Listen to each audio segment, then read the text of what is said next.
Hello everyone. आज हम लोग बात करने वाले हैं विलियम शेक्सपियर की। ठीक है, तो ये बहुत इंपॉर्टेंट राइटर हैं। ठीक है, इनके बारे में आज हम बात करेंगे और बहुत बड़े ड्रामेटिस्ट हैं, मतलब ड्रामा लिखने में इनकी कला बहुत माहिर है। तो इनके बारे में हम जानते हैं और कई इंपॉर्टेंट फैक्ट हैं जो इनसे एग्ज़ाम में आते हैं। तो फर्स्ट है इनका जो वर्थ वर्थ हुआ था 23 अप्रैल 1564 को स्ट्रैफोर्ड वर्कमीशायर इंग्लैंड में। ठीक है, बैक वारविकशायर, ठीक है, इंग्लैंड में। डेथ जो इनकी हुई थी वो भी 23 अप्रैल को हुई थी 1616 को। ठीक है, और स्ट्रेटफोर्ड वर्किंगशायर इंग्लैंड में ही हुई थी, मतलब जहाँ जन्म हुआ था वहीं पे इनकी डेथ हुई थी। 23 अप्रैल 1564 को जन्म और 23 अप्रैल 1660 को इनकी डेथ हुई थी। ठीक है, ऑक्यूपेशन की अगर बात की जाए तो बहुत बड़े ये क्या थे, ड्रामेटिस्ट थे, प्ले राइटर थे, पोएट थे, एक्टर थे। ठीक है, एरा की बात की जाए तो एलिजाबेथन जोकोवियन एरा के थे। और ये क्वेश्चन जो है आपके नेट एग्जाम में 2018 में पूछा गया था। ठीक है, कौन से एरा के हैं। तो वैसे तो नेट सेट और जितने भी एमपी के शिक्षक भर्ती जो भी होती हैं प्रदेश में, तो उनमें सब में ये क्वेश्चन बहुत इंपॉर्टेंट है, आ सकता है। तो इनका जो मूवमेंट है वो इंग्लिश रेनेसेंस है। ठीक है, पहले तो इनका एरा जान लीजिए। एरा कौन सा है, एलिजाबेथन जोकोवियन एरा है। मूवमेंट कौन सा है, इंग्लिश रेनेसेंस। ठीक है, स्पाउस स्पाउस का नाम जो है इनके अन्ने हथोवे है, मतलब इनकी जो वाइफ हैं अन्ने हथोवे हैं। और इनकी जो शादी हुई थी उनके साथ 18 साल की थी जब तब हुई थी, और 1582 में हुई थी। ठीक है, 1582 में जब वो 18 साल के थे तब हुई थी। ठीक है,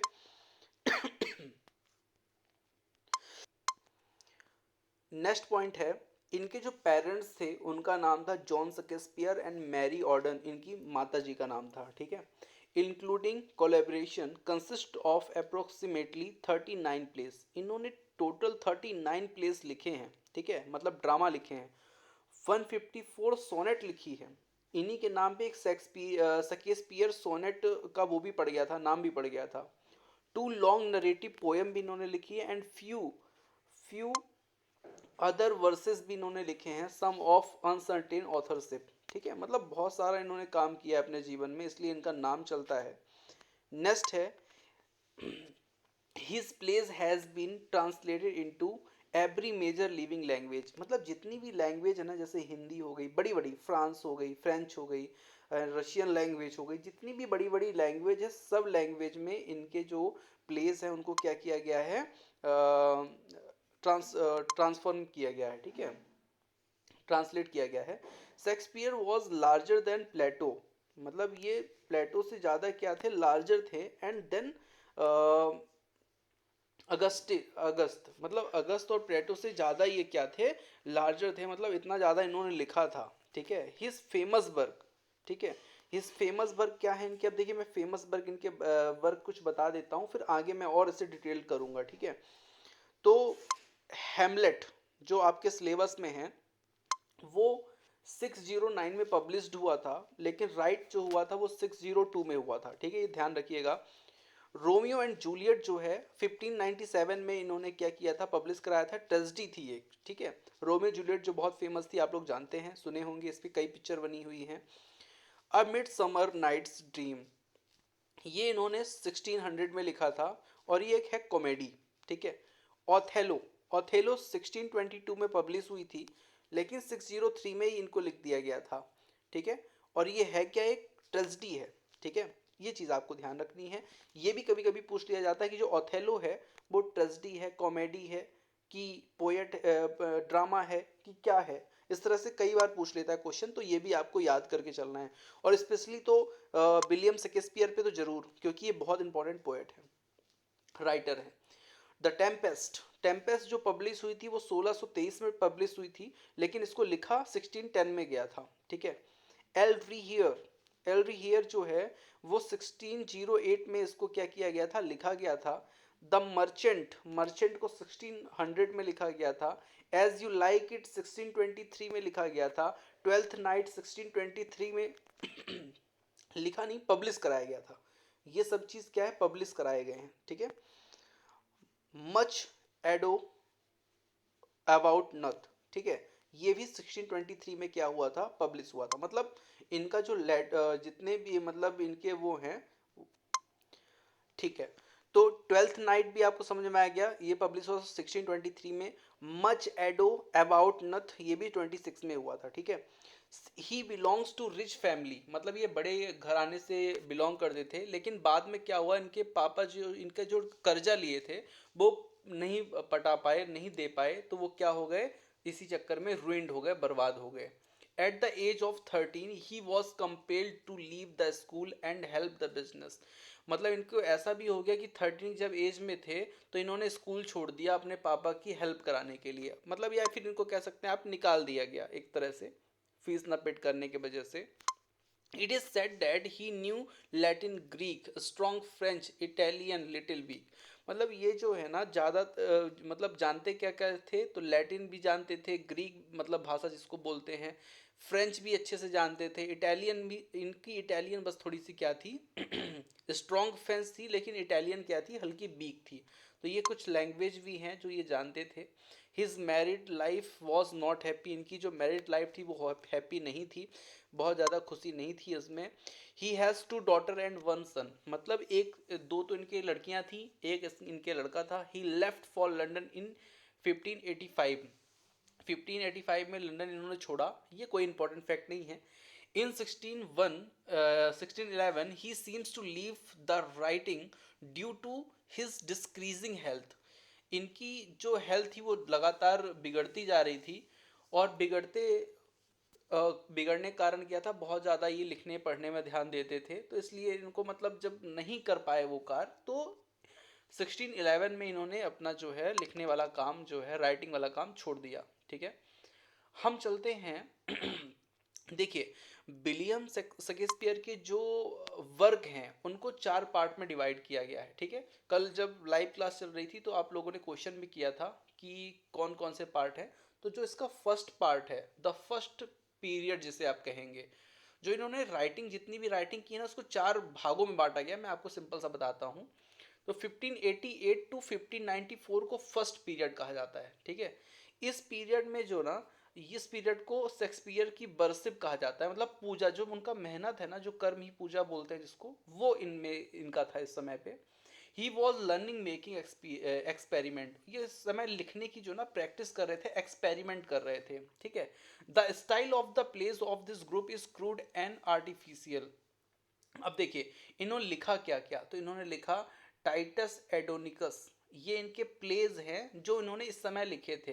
टू जेंटलमैन ऑफ बैरोलोना, ठीक है, the two gentleman of Verona, first second and third part of Henry six. ये first second third part of Henry six के ऊपर, जो एक वहाँ के राजा थे, उनके ऊपर इन्होंने लिखा था 3 पार्ट, ठीक है, 1593 में। रोमियो एंड जूलियट इन्होंने लिखा था 1594 में, ध्यान रखिएगा लिखा था उन्होंने। The comedy of error 1599। तो अभी मैं आपको क्या बता रहा हूँ, अभी मैं आपको बता रहा हूँ राइटिंग लिखे कब उन्होंने थे, और उसके ऊपर जो मैंने आपको बताया वो पब्लिश कब हुए थे वो मैंने आपको बताया था, ठीक है। तो इनको अच्छे से आप लोग को याद कर लेना है क्योंकि इससे क्वेश्चन बन सकते हैं, ठीक है। नेक्स्ट इनका जो सेकेंड पीरियड है वो 1594 से 1600 का है, ठीक है, 1594 से 1600 का है। In this period he achieved his greatest Triumph in the realm of the comedy and history.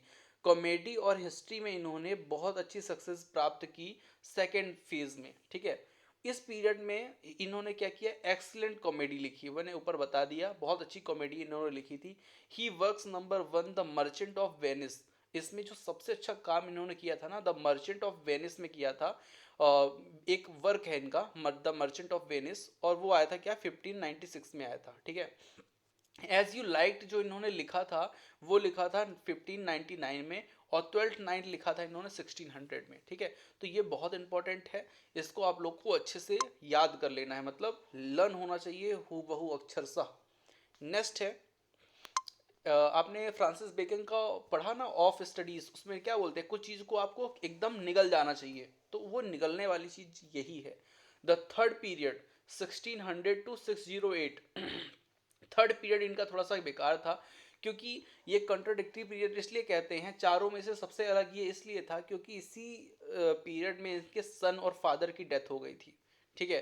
और जब सन और फादर की डेथ हो गई तो मतलब क्या थे, ये हताश थे, तो इन्होंने कुछ इस प्रकार की ट्रेजेडी लिखना चालू कर दिया, जैसे कि हैमलेट 1602 में लिखा, all is well the end is well 1601 में लिखा, ठीक है। मैकबेथ लिखा 606 में, एंटोनी एंड क्लियोपात्रा लिखा इन्होंने 1607 में, टाइमन ऑफ एंथेस लिखा इन्होंने 1607 में, और कैरियोलेनस लिखा इन्होंने 1608 में, ठीक है। तो ये इनकी लिखने का है, ठीक है। नेक्स्ट और लास्ट इनका जो फोर्थ है वो क्या है, the fourth period. The fourth period जो है 1608 में आया और 1612 तक रहा, ठीक है। तो ये इनका सबसे लास्ट पीरियड है। और 1611 में मैंने आपको बोला ही था कि 1611 में उन्होंने लिखना जो है छोड़ दिया था, ठीक है। तो इसलिए लास्ट में कुछ रह गया होगा, तो इसलिए वो पीरियड जो है 1612 तक गया। This period is called on the height by profession, मतलब ये बहुत ऊंचाई पे थे इस समय पे। इन्होंने पेरिकल लिखा 1608 में, द टेम्पेस्ट लिखा 1610 में, ठीक है। ध्यान रखिए, द टेम्पेस्ट लिखा इन्होंने 1610 और 11 में, और यही टेम्पेस्ट 1623 में पब्लिश हुई थी, ठीक है। तो ये लिखने वाली डेट है।